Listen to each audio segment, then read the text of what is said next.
people from the energy sector have got state awards? Well, our guys, the same as our representatives of the power industry, have got awards for their fight in the energy, in the power uh, front line, because I guess that after security, light is one of the greatest values that needs to be provided. And they were dealing with this. They were restoring electricity and light in the houses of Ukrainians, and they have got the awards from the Prime Minister of Ukraine for this. I'm really grateful to the people who've got the awards and grateful to hundreds of thousands of other power industry representatives who are now working in the front line of restoration of light for Ukrainians and their houses. All in all, we have 60,000 staff members, which is a great number. These are the people working with power industry, miners.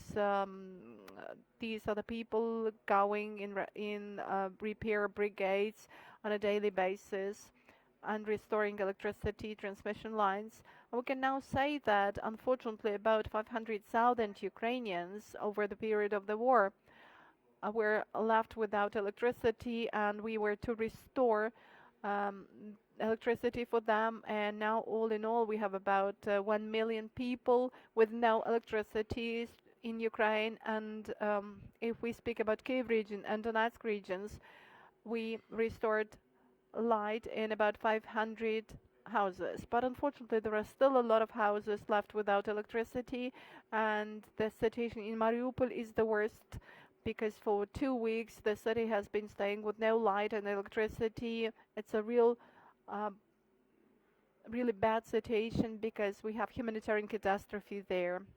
We don't have any chances to supply electricity again. What has changed for your company and for the power sector of Ukraine over the recent months?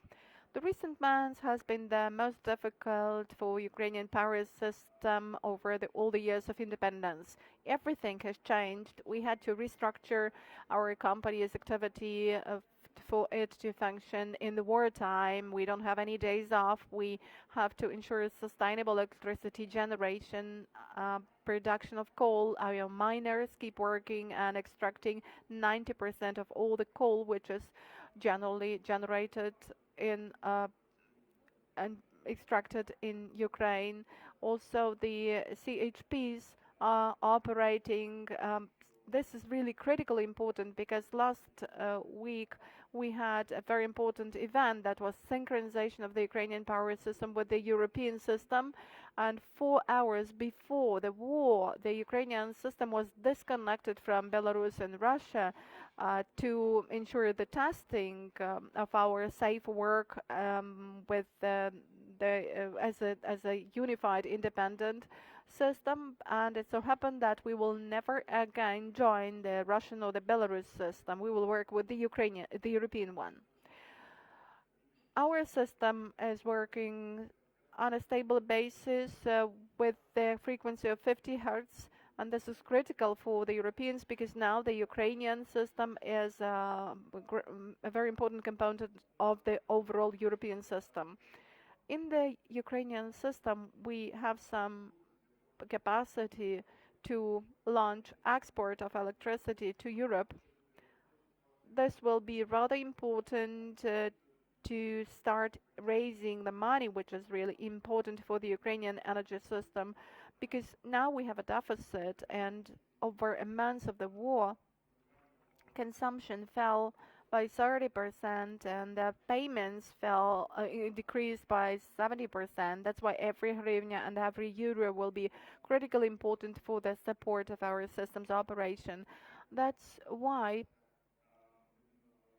it would be good if the economic relationship after the synchronization with Europe were to come as quickly as possible, since this will support the Ukrainian power system in this extremely tough time. And we, the representatives of the power industry, are also not standing aside of humanitarian issues. And over these weeks, we have been ensuring evacuation of about 3,000 of our staff members and their families from hotspots. We are providing our citizen towns with drugs, with foodstuff, with coal for evacuation trains. We try to support the armed forces and the defense forces with hedgehogs, with um, cars, vehicles, with equipment, and we do our best to ensure this unity and to ensure assistance, all possible assistance. I think that our call to close the sky is also important. Over this period of time, we have been urging the West to close the sky about the nuclear power plants, but in particular, of course, it would be good if the sky was closed all over Ukraine, because um, the sky which has not been closed causes hundreds and thousands of deaths of our citizens, which is, of course, their lives are of the greatest value. Together with other power companies, we are urging the West to close the markets for the Russian oil and gas and other products. This is the bloody money. We need to stop revenues to Russia, and we are actively working with all our partners to ensure decrease in or even ideally termination of supply and purchasing of Russian oil products, power products in Europe and in the West. It's important because, you know, every dollar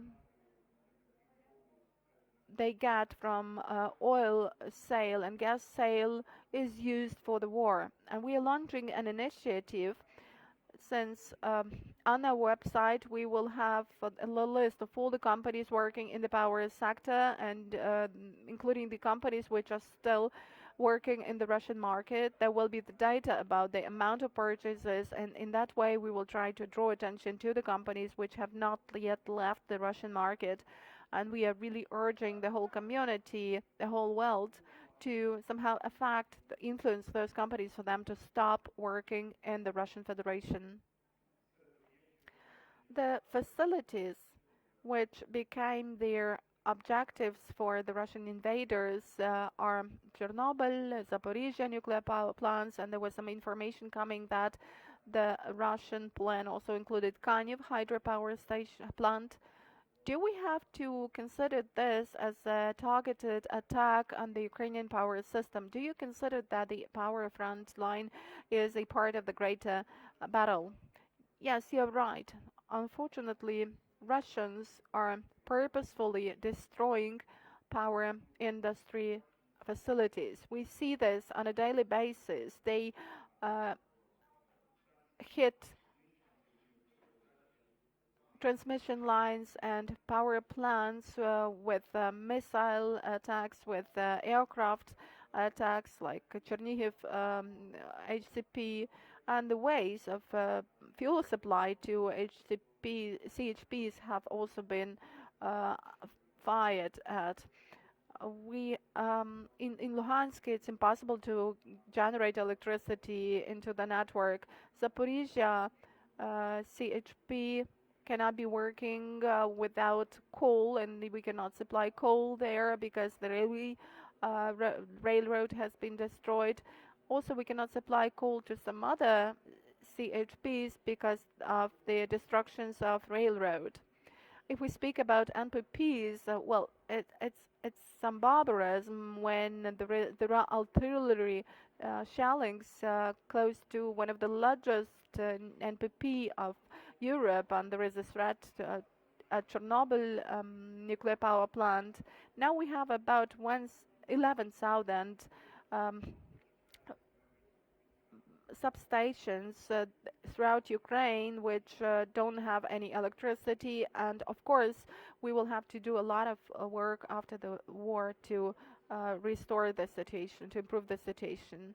What do you tell your staff members? They have to work in tough conditions, and I realize that some of them really have to risk their lives to supply electricity to Ukrainian houses for our electricity system to power system to work properly. What do you tell your staff members? Well, we don't have to tell them anything. They are the warriors of light, as we call them. These are the people who literally bring light to Ukrainian houses.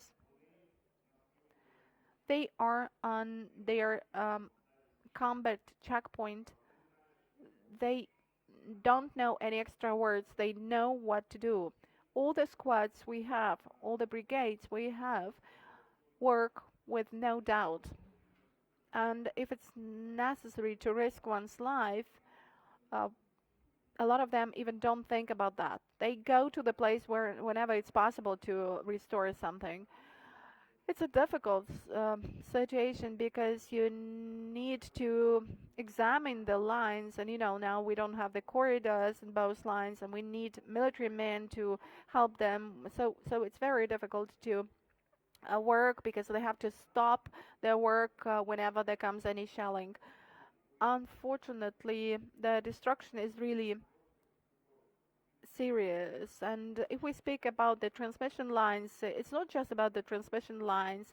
You need to restore their wires, you not need to restore the pillars, the support pillars, and all in all, it will take about 2 or 3 weeks to rebuild one transmission line. They are really doing what they can. I'm grateful to them for this. I'm grateful to the families of these people, their parents or their sons and daughters who support them for them and understand that they need to go to their work. I think that any of us being in their place would feel some fear, and that would be not an easy decision. But people really do their job professionally, and I'm sure that they will keep doing this in a very professional way until we give light to every Ukrainian house.